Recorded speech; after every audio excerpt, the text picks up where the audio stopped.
Vaheguru, Vaheguru, Vaheguru, Vaheguru, Vaheguru, Vaheguru, Vaheguru, Vaheguru, Vaheguru. It's raising awareness. I mean, firstly, just we're not trying to convert anybody, yeah. So that's not our thing. We just want to raise awareness. So I can grow a beard, you know. You can grow a beard, yeah? Is it going to come out red? No, it's awful. Yeah. Well, anyway, at this point, let's just not worry about that. We just met each other a minute ago. Yeah. So the message is very simple, that there's one creator, yeah, who made all of us, but it's more like an energy source, yeah? And it's all around us, as opposed to some man up in heaven, you know, with a long beard and all that kind of stuff. That's yeah? nice. Yeah. And that one made all of us, regardless of what color we are, what race we are, what gender we are. We've all got the same light inside us of that one. And our job as a human is to connect to that light. Yeah? And at the top of our head, really, we've got an energy center, right? And if we meditate, we can actually experience that energy center up here, open up. And it's like a blissful experience. And that actually is the essence of what all of this is about. We're trying to connect to the one. So we're not asking, Sikhs are not saying, look, believe in God. We're saying, look, experience God. Yeah? And by being a good person, and then giving honesty to other people, sharing, and meditating, we can actually experience oneness with that one. It's like a power source. Like we're like batteries, and God's like power. We plug in and we charge up, and it's actually it's like that, you know, like an ocean and has a wave on top. So the wave looks separate, right? But it's not really separate. It's going to go back into the ocean, isn't it? So it's like that. God's like the ocean. Each of us is like a little wave, and all we have to do is experience that one inside us. So that's the real message. And the gurus, they traveled across the world trying to raise awareness of that message. Now most people, right, they divide themselves into religion and stuff, don't they? And they say, like, if you're not part of my religion, you're not going to get into heaven, right? So we don't have that concept, right? For us, it's not like about what religion you follow. It's about how much you connect to the one and how your actions. So wherever Guru went traveling, he went to Rome, Mecca, Sri Lanka, all these places, in Tibet as well. He engaged with people of different religions, but no one was really following this truth that he believed in. So he set up a community to kind of follow that truth. Now, have you heard of the Golden Temple? It's like a temple in the middle of some water. It's like a temple in the middle of it. Where? It's in Amritsar, in India. David Cameron went there recently for a visit as well. No, I haven't. No? Anyway, the Golden Temple was made by the I'd recognise it though. You would. It's a square with a golden temple right in the middle of it. It's like hard to miss, yeah? Now, yeah, there's a picture of it there. Now, the Golden Temple, oh, here you go. At the front, there's a picture of it as well. Oh, I do recognise that, yeah. So, what's interesting about that place is it's got 4 entrances. Yeah, it's signifying that it's open to everybody, regardless of what religion or color they are. Now, if, for example, there's some temples in India, Hindu temples, you can't go to if you're not a high caste Hindu. Yeah, there's also like Mecca, you can't go there unless you're a Muslim. Yeah, so we were all about inclusivity rather than exclusivity, right? Now, the 6th Guru, although his father, the 5th Guru, was killed by Muslim fundamentalists, he didn't bear a grudge against Islam or all Muslims. Yeah, there were some Muslims in a town that he was managing. They didn't have a mosque. So a very unique example, he made them a mosque. Like he's a prophet, he's the head of a religion, making a prayer place for another religion, you know. And then his son, the 9th Guru, actually some Hindus came to him and said, look, we're being persecuted by the Muslims to convert. And he actually gave his life to defend their freedom of religion. So you got the head of a religion now giving his life to defend somebody else's freedom of religion, you know. It's quite unique examples. So gurus for us were like, they just brought that truth to life. They didn't just talk about it, they lived it, you know. Well, what they did was pretty cool. They made this text for us to follow, yeah? The 9th Guru, the 11th Guru is now the text. They made it, they compiled it, they sealed it. It can't be changed, yeah? But what they did is when they made it, they put in writings by people of not just Sikhs. Like people of different religious traditions that were really saints and they kind of found that same truth. They put that writing in there. So it's to remind the Sikhs, yeah, that truth isn't exclusive to us. It's everywhere. You know what I mean? That's nice. Yeah, and it's sensitive. But what they did was really cool. It's all in music. The whole of it, 1430 pages, it was all in music. And they didn't divide it by chapters, they divided it by music. There's 31 sections, all with a different style of music. Oh, okay. Yeah, because the idea of it is not just showing you the way to God, yeah? It's actually saying, look, sing it. Sing the way to God. It actually is the way, yeah? And it's saying, look, so the gurus were like master musicians, and they encourage us to sing music. So if you go to a temple now, what you have is this the book at the front, and you have the musical instruments, and people are singing, you know. So for us, it's like a very natural way to get to God, because we all like singing. I'm sure you like chants, music. is it? It's not just chants; it's actually songs. you know, like a whole hymns and like, you know, long bits, and it's all poetry as well. So it's beautiful, distinctive, that speaks to your heart straight. Now, the other thing you see in a Gurdwara is the institution of free food. Every temple all across the world will always serve free food to anybody. I think I've heard of that. You didn't hear about that, yeah? Oh, no, I think I have heard of it. Yeah, okay. I'm a student, and people always, whenever something's free. Come and get some free. Which university are you at? I'm Cardiff, though. Oh, okay, yeah. I mean, because a lot of the Sikh university student societies, they do like a free langar. So they'll set up free food like one day a year or something and let people know that we do this. But anybody's welcome inside there. So it's not, you don't have to be Sikh to go there. Just turn up, cover your head, and you can have a free meal. But it's not just about free food. It's about equality. Yeah, I know. It's about sitting down together and sharing the same food, regardless of what color we are, what religion we are. So it's basically trying to say, look, it's not enough to say we're all one. Yeah. We're all one human. It's about putting it into practice. Like, I don't know if you go to some universities, they have like the high table and like the student table. You know, all the masters and the dons, they sit. We don't have that yet. It's all equal. Yeah. Yeah. It's about, you know, being equal. So yeah. I mean, we have this YouTube channel where we raise awareness. Okay. I mean, have you grew up in Cardiff? Did you know any Sikhs growing up? I've grown up here, but I just go to. Oh, okay, university in Cardiff. You're still there, yeah? What do you study? So architecture. Architecture. I'm visiting Turkey. All right, okay. There's not many Sikhs in Turkey. Not many Sikhs in Turkey. No. Not now. Maybe there might have been back in the day, but you know, now we're loads of us in. Islamic, the temple, Islamic. Yeah, that's Islamic more architecture. Islam. Islamic architecture is similar to Sikh architecture, but not quite the same. It's a bit different. I mean, the Golden Temple is a great place to study because of all the buildings, all the temples in the world. You don't go. In Burma at all? Well, there are some Sikhs in Burma, but not many of them. Not many. Okay. Yeah. Mostly they're in North India, and then all over India, and then there's the massive ones in like here, Gravesend, Southall, America, Canada, you know, places like that. Okay. But what I was going to tell you, you know that building? If you like architecture, see this the Golden Temple? Yeah. All right, you go down to go to it. So all around the land outside is higher than the temple itself. So you have to go down to the Golden Temple. That's nice. Yeah, because it's about humility. Yeah. So Guru said, like, be like water. Water flows down. It always goes to the lowest place. Yeah. So a humble person always goes down to the lowest place. Yeah? That was like a through architecture. They made us understand that you should be humble. Like the meek, you know, the humble shall inherit the earth. Yeah. So it's that kind of idea. Yeah. Oh, that's nice. So cool. I mean, have you any questions? Have you, you know? No. Well, I tried to start meditating Right. a while back, and I understand how this is connected to the head, because top you of the head. definitely experience Yeah. certain locations. Yeah, absolutely. Like here and up here. Yeah. Yeah. That's interesting. Have you ever tried chanting God's name? No, but then again, there is this cafe in Cardiff where they do the chanting and they have the free food and Oh, right, stuff really? like this. Was it And my Hare friends Krishna have been, cafe and or they is it, said, I think it's Hare Krishna. Yeah.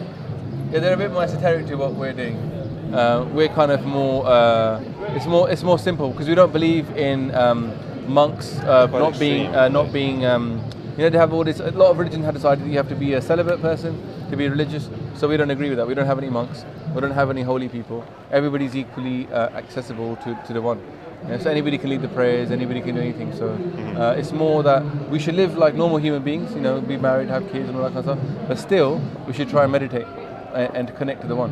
And obviously, like, you know, like this tripod's got 3 legs. Yeah.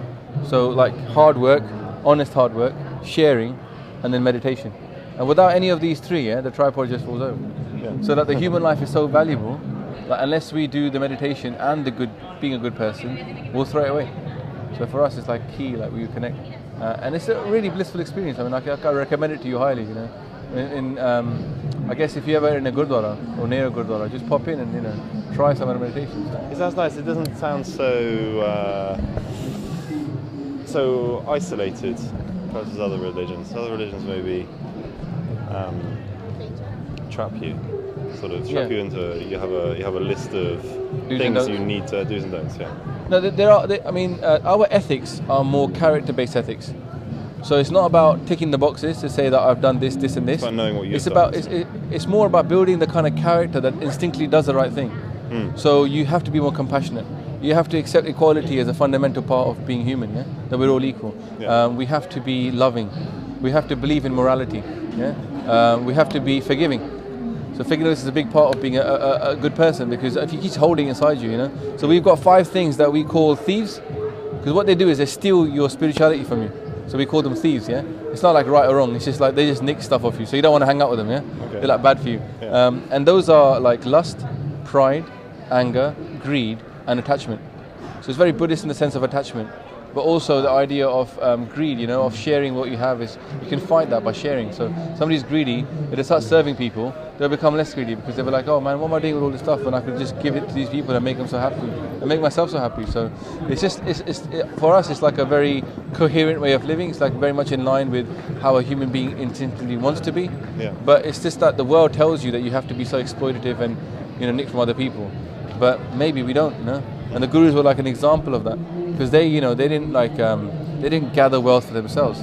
They would give it away. Like the third guru, he was famous because every day they would make food and give it away. But at the end of the day, everything that was left was given away. Like nothing was kept. It was like, what, tomorrow we'll depend on God again to bring some more. But today we give it all away. So it was like, dependent upon the... Yeah, as religion is falling out of culture, everyone is becoming so much more self-absorbed. Yeah. And so much more about themselves. They feel that when they die, the whole world will die with them. And that's how I think people think of. Right. That's how I saw my life. How I thought I was. Very materialistic, yeah. Well, I think the problem is that most religions, they don't make a lot of sense sometimes. Like you look at the religion, you go, okay, so you've got the exclusive truth, and no one else is allowed to get to heaven apart from you. Yeah. That doesn't make sense to a lot of people. They feel that God should be more loving than that. Yeah, I brought up going to church, Christianity. Right. And I rebelled against that a lot when I was younger. And now I've become more interested in religion. I'm going to the East, and I was trying to look into the religions of the East. Right. And, just to try and understand them a bit more. I really haven't done much. Buddhism and if you were to look at like some Indian religions, the Jain religion, I was right because of their architecture. Yeah, because they've got cool architecture. Yeah. I mean, if you were to put like a Christian, a Hindu, a Buddhist, and a Muslim like in a room, the Sikh could be like that one in the middle, because like much like Christianity, we've got the idea of loving our gurus. So like Mary Magdalene, rubbing Jesus' feet with her hair. Yeah. And that's kind of very much how we feel about our guru. We feel like he's embodies that one, and that love and that forgiveness that Christ had, and not judging people. But also, like Buddhism has the idea of nirvana, which we believe in, like, and no attachment to anything, and this kind of extreme bliss from meditation. Yeah. So we believe that's a very key point, to be unattached to anything. But at the same time, the Islamic idea of like the oneness, and we have that oneness of God. There's no two of Him. There's only one. And it's very important that we submit to whatever's happening, the will, the system basically. The system, we should accept it and don't rebel against it. And then on the Hindu side, we also have the idea that of the reincarnation of the soul and of the karma. But for us, like the karma can be negated by the grace of the guru or the grace of God. So we've got the concept of grace as well. So we're quite unique in that kind of sense. We're like reflections of the truth in Sikhi are in many different religions. But from what I've seen, like everybody's got slight, just some things that didn't make that much sense to me. I mean, have you ever thought about reincarnation? Is that something that ever makes sense to you? Or? A lot more than other things. I mean, when you get into that realm of thought, and you can believe anything from you because there's no proof of it. I guess. There's no proof of it. Yeah, but there is proof. The problem with the proof is, it's not normal proof. It's experiential proof. Yeah. And there's a lot of people that have meditated up, and then they found out who they were in their past lives and stuff as well. Nothing you can. Whereas the thing with the one life hypothesis, the problem with it is how do you explain stuff that doesn't have any meaning? Like somebody suffering, but there's no reason for it. Like Bambi in a forest, gets trapped in a forest fire, and then it gets burnt down. It's hard to explain that because the idea of suffering is meant to purify you. That's what most the Abrahamic religions believe in. They can't really accept that. Why is this happening to this poor thing for no reason, and why is it burning slowly? Yeah. Whereas if you look at karma and reincarnation, it means that previously that being had done something which required it to go through this experience right now. You see what I mean? So it's more about balance rather than punishment. Exactly. Yeah. It's not punishment. It's like your growth, the growth of the soul. Yeah. So that soul had to go through something like this. It needed to experience that in its path towards the one. So for us, we come from the one, and we have to go back to the one. There's no other destination but the one. Yeah. But some of us are going to take longer. Some of us are going to be quicker. The fastest way of getting there, though, is through love. So that's why the gurus didn't try doing stuff that was more esoteric, like, you know, sitting in silence and stuff like this. Yeah, they said, look, sing to God, call God and sing to God. And because they wrote stuff that was so poetic, it's kind of like looking through Guru's eyes. You know, you're singing his poetry, you're singing it in music, and you're trying to connect to how he saw God. Yeah, and because we see that he is like, for us, he's like the moon. Yeah, the sun is the sun, and the moon reflects the sun. Yeah, so he's not the moon, the sun, but he reflects the sun. Yeah, and there's no, it's a full moon with him. There's no ego. He's not keeping anything hidden. Yeah, there's nothing that he's other people, like, you know, for example, Jesus, when his message is so beautiful as well. Yeah, but the problem was that he didn't really stay around for that long. Yeah, you know, one person came and then he left, right? Yeah, yeah. And people convoluted his message. Whereas with the 10 gurus, they were around for 200 years. So in 200 years, right, people did end up going away from his message, but they brought them back. They kept them on track for 200 years, and they actually solidified it so that people couldn't turn the message. And that's why the text now can't be changed at all. You know? Is the relationship towards the one, the sea? Yeah.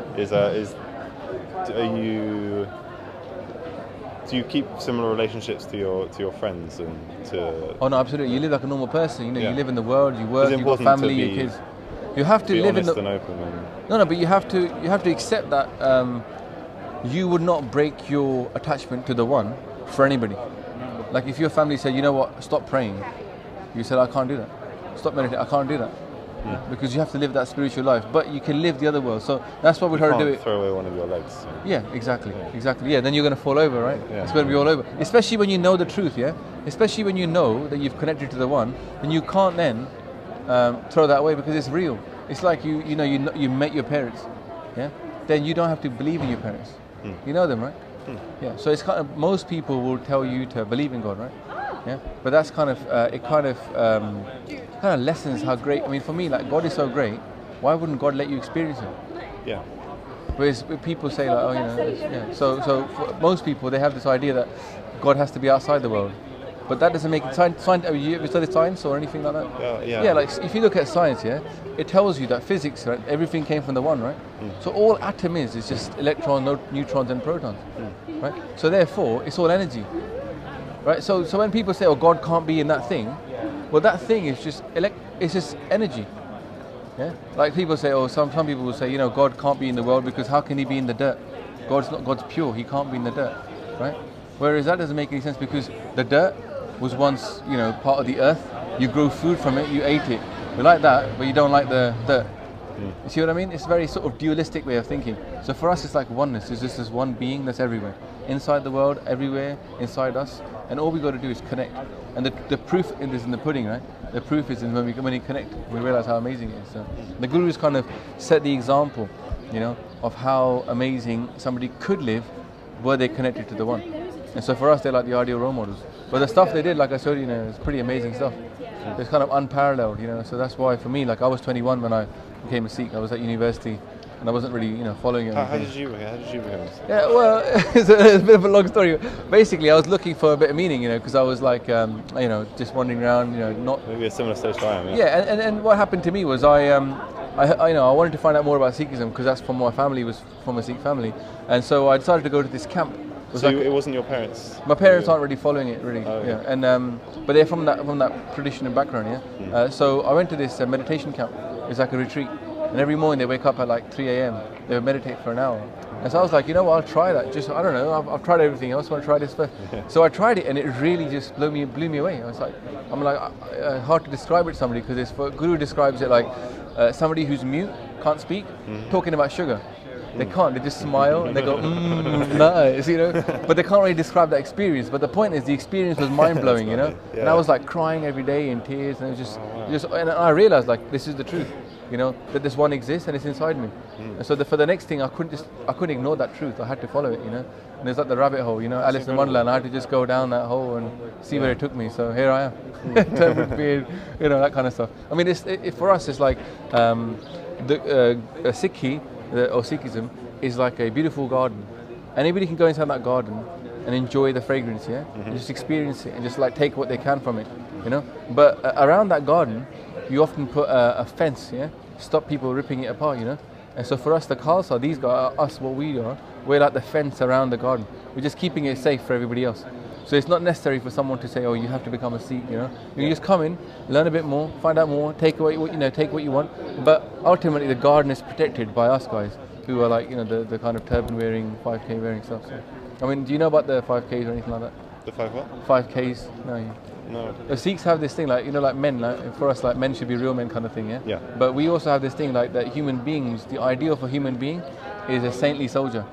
So when we see injustice, we should step in, rather than walk away and say, you know the famous quote, all it takes for evil to prevail is for good men to do nothing? Yeah, good men and women, basically. But it's like that. So the gurus, they made us quite proactive. And they gave us this sword. So everywhere we go, we have to be armed at all times, yeah? Night or day, whenever we are, we have to be armed, yeah? And it's like, mentally, it's like to stop you being reactive, to be proactive. So when something happens, you haven't got that excuse to say, oh, well, you know, I couldn't do anything.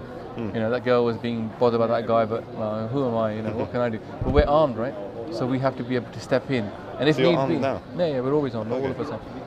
Yeah. So it's just, we're allowed legally, by the way. It's not like an illegal thing. Sure. Yeah, it's just for us. The gurus set that system up. I'm sick of people being conservative about things like that. Sorry? I'm sick of people being conservative about things like that. Yeah, No, but we want the right to wear it, because I mean, you judge a tree by its fruit. Yeah, so the Sikhs don't use this, you know, out of anger.